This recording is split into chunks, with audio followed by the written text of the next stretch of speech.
Kwiindaba zethu ngokuhlwa nje ibambela lomkhuseli woluntu advocate lokaRamaphosa lilihambile igama likamongameli uRamaphosa ekwenzeni ukugwenxa ngokuphathelene nebholo lefama iphalaphala.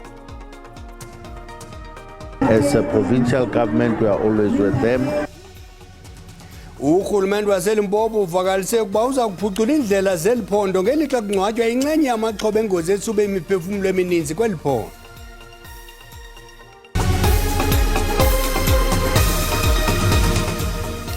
Sendikude ndaphethela kwezocolo lwemivundla molwenonke apha ekhaya sisithi ngatsho ke nakuthi babukeli bejelo i-DDT mandikawule ndiwarhuqa. Ibambela lomkhuseli woluntu advocate lokaRamaphosa lilihambile igama likamongameli uRamaphosa ekwenzeni ukugwenxa ngokuphathelene nebholo lefama iphalaphala. Ukukulandela ukuba iofisi yomkhuseli woluntu ifumanise ukuba izityholo zokuba umongameli unyashe umgaqo wokuziphatha i-Executive Ethics Code kunye nokuzibeka esichengeni sokujobheka azinasihlahla. Le ngxelo yamazibulo ikhutshelwe umongameli izolo kunye namaqela achaphazelekayo kwaye bonke baneentsuku ezilishumi ukuba baphendule kule ngxelo yamazibulo.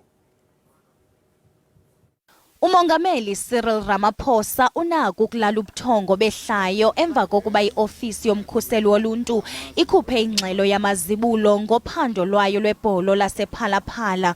Le ofisi ifumanise ukuba azinabungqini izityholo zokuba umongameli unyashe imigqaliselo yokuziphatha i-Executive Ethics Code. Public Protector South Africa confirms that on 10 March 2023, a notice in terms of Section 79 of the Public Protector Act 23 of 1994, read with Rule 42.1 and 41.1 of the rules relating to investigations by the Public Protector and matters incidental thereto, was delivered to the affected and implicated persons in the Phalaphala farm investigation. Izityholo zokuba umongameli wasilela ukubika ukwebiwa kwemali ezidola zaseMelika kwaye waxhaphaza amagunya akhe esebenzisa gwenxa iziseko zikarhulumente ukuphanda ukuqhekezwa kwale fama azinabungqina. Oluphando lukwafumanise ukuba umongameli akajongenanga nokusebenza kwale fama imihla ngemihla. Siphendula ngale ngxelo isithethi sobongameli sisamile kwelokuba umongameli zange ophule isifungo sakhe ngokuphethelene nesiganeko esenze ngo-2020. We note the report. As stated before, we reiterate that the President did not participate in any wrongdoing, nor did he violate the oath of his office. Aphawulile amaqela ezopolitiko ngale ngxelo yamazibulo. Our initial analysis of the preliminary report is concerning. The report contains a number of inherent contradictions, and the Public Protector has outsourced much of the investigatory work to the shoulders of the South African Revenue Service and the South African Reserve Bank, where it will no doubt be cloaked in absolute secrecy. It's nonsensical. It took them over 9 months to release that report. Advocate Galega in particular, who is the acting public protector, has been sitting on it and has released a nonsensical finding. I mean, just a preliminary review.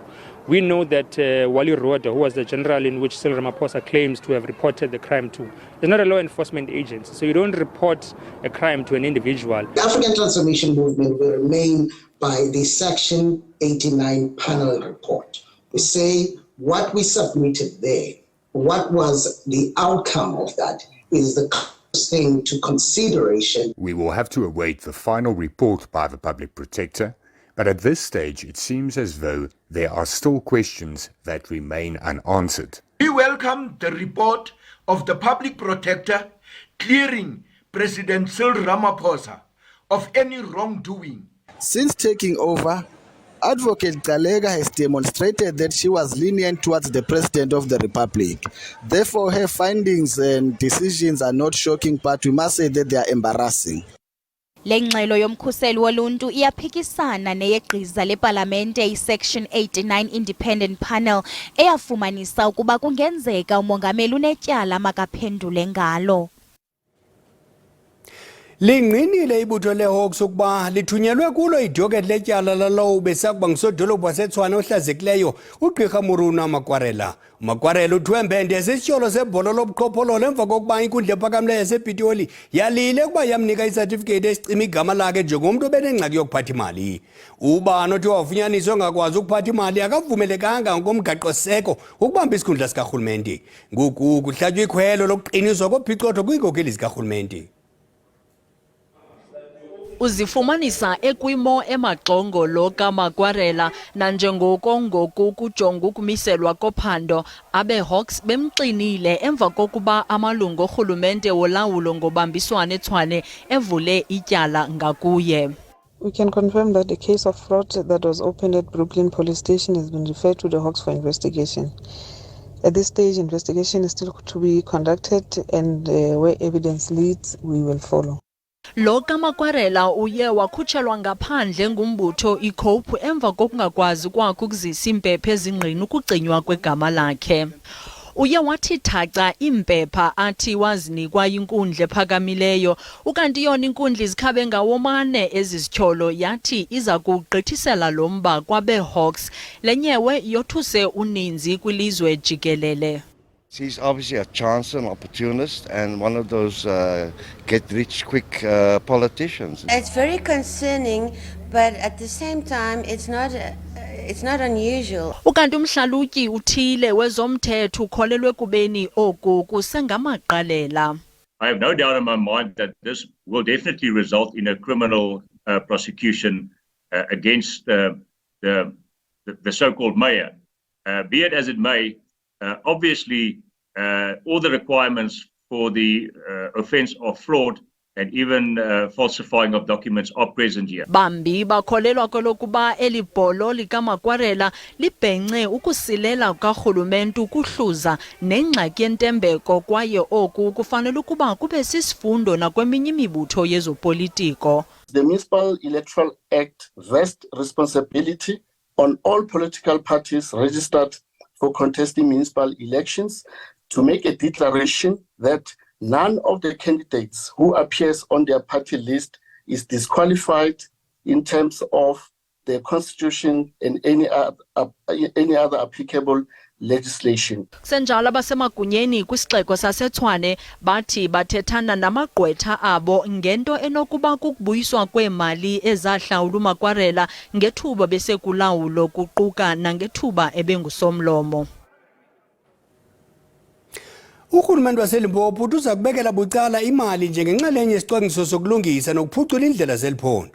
Kwiveki epheleyo kubhubha abantu abali-16 kwingozi ebandakanye iiteksi ezintathu netruck ku-R574 ngaseGroblersdal. Isibini sabaqhubi beeteksi sikwabo basutywe kukufa kuquka isixhenxe sabantwana abaphuma kwisikolo esinye.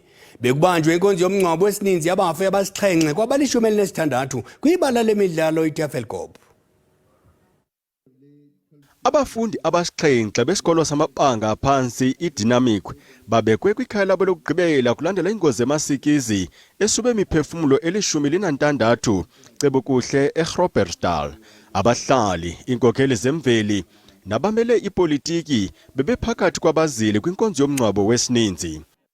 Yes, indeed, it was a very terrible tragedy when we heard about 7 o'clock that there is a very serious accident happened along the Ggroblersdal road where kids and other parents were going to work, kids going to school, and the taxi caused the accident along the road. And it was tragic, a very serious one. And for the first time, we never had such an accident in our area. Bambela nkulu baphathiswa ongumphathiswa wemali eLimpopo uSiparo Sikwati uthi urhulumente makaqhubekeke ezixhasa intsapho zabantu bali-16. uSikwati uthi kuza kuhlahlelwa bucala imali kuphucula indlela zephondo. We are here to bring words of comfort, but as well to say to them that as a provincial government, we are always with them, and we are here to make sure that they are comforted. Our issues with the school now is that beyond Monday, we should be able to continue with the psycho support for the learners. It's not going to be easy, starting with the classes where our happy feet were, and also just generally with the whole school. Ezinye intsapho khange zisifune isifihlo sesininzi ukanti inkonzo yomngcwabo yabafundi ababini abangezizo inzalelwane zalapha ezaqhutywa eZimbabwe. Ityala lokubulala ngongenazinjongo laye lavulwa ngomhla wesithwakumbe. Aphume engumbo nomXesibe amapolisa ukuyokhahlela kugxa wawo owele enkomeni. Warrant Officer Vuyo Mdi usweleke isentsha eminyaka ecawa ngethuba wayihamba nomphatsi wezemfundo eFreystata uGqr Tate Mahwe ngethuba imoto yabo igila inkomo ezimbini ezaziyabula kuholo wendlela N1 eWinburg. Abahlobo usapho oxabakhe noluntu baze kunika imbeko yokugqibela kwithandazwe eliwileyo. Izithethi zimchaze Warrant Officer Mdi njengendoda ibithobekile ithanda usapho lwayo nomsebenzi wayo. His passion about the education, his nephew, he did influence him because at the family, close family, they call him uncle. Most of them, even not in the closest family, he will assist the neighbors. He's such a lovely soul. He's been such a cool guy. You know, I just never knew and thought at this particular moment we will be celebrating Bophelo Bahai. Zonke izithethi zibalule indlela enesidima ebeziphethe ngayo uMdi. We are so disturbed and feeling pains in our hearts to bury such a young. Umdi ushiya ngasemva unkosikazi nonyana ababini makaphumle ngoxolo. Ukanti umongameli Ramaphosa uphefumule wenjenje ngale ngxelo ekhutshwe ngumkhuseli woluntu olibambela.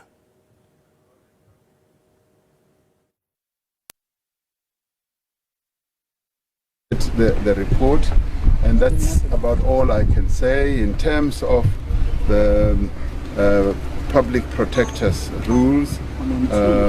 Once a preliminary report has been issued, the less said, the better, because she still has to issue a final report. Thank you very much.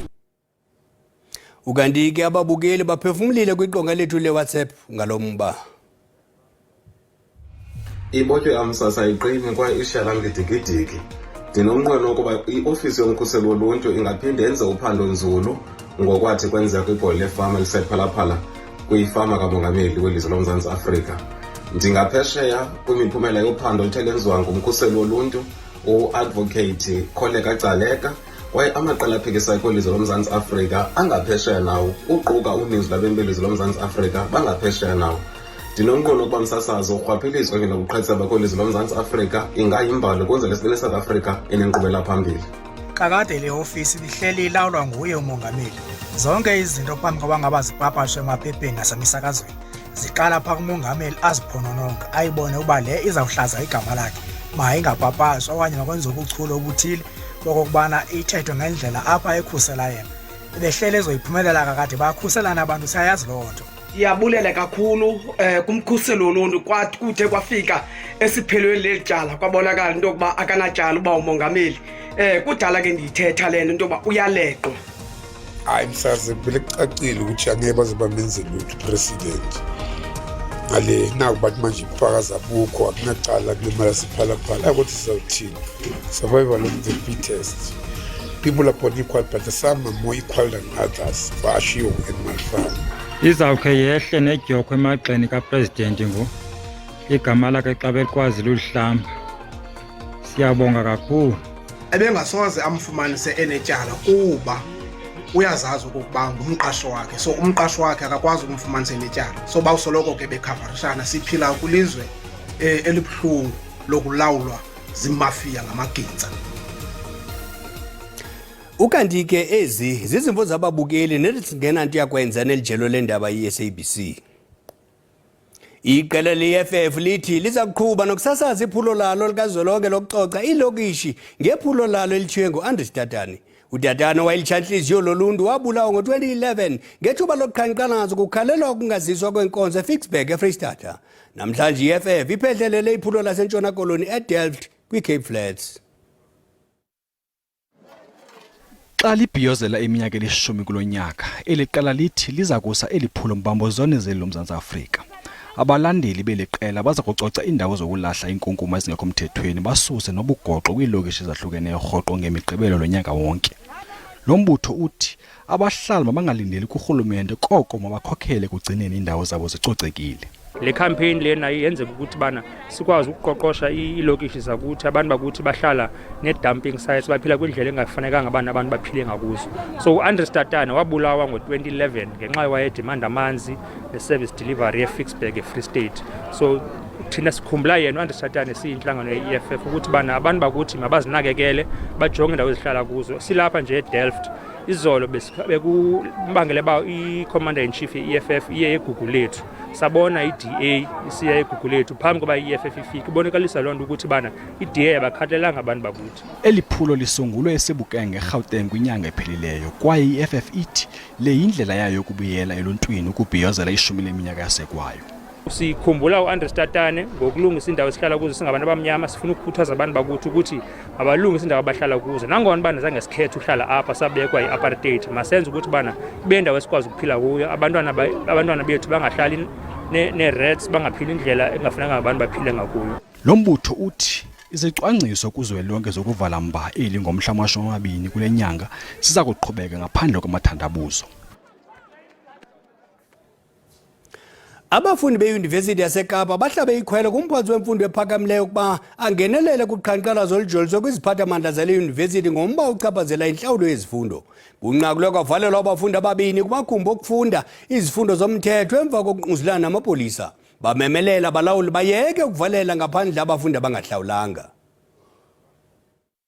Emva kokungquzulana namapolisa kunqakulwe kwavalelwa abafundi ababini. Abafundi abaqhankqalazayo bathi bangaphezu kwama-7,000 7,000 abafundi abavalelwe ngaphandle kuba bengahlawulanga. Yiloo nto befuna umphathiswa wemfundo ephakamileyo afake umphokophela wempumlo yakhe. We had a meeting with the Department of Higher Education and subsequently that meeting was cancelled and not rescheduled. As the SRC, we want to engage with the Department of Higher Education. From the class to sleep out, to night vigils, to meetings, to just an expression of the frustration and a political expression to say that we are tired as Black poor students of being excluded. IYunivesithi yaseKapa ithi oluqhankqalazo lukho mthethweni ngokwamaxwebhu enkundla ephakamileyo yaseNtshona Koloni eyawafumana kweyomDumba uFebruwari ngolwamaRhanuka. The UCT executive reiterates that it upholds the right to legitimate protest but will act against any unlawful activities. Ononqawa iphuzwa bathi abafundi bazame ukuphazamisana nenkqubo yokufundisa. Inkokheli zabafundi zithi ziza kuthi gqolo ziqhankqalaza de izinyanzeliso zazo zisiwe iso.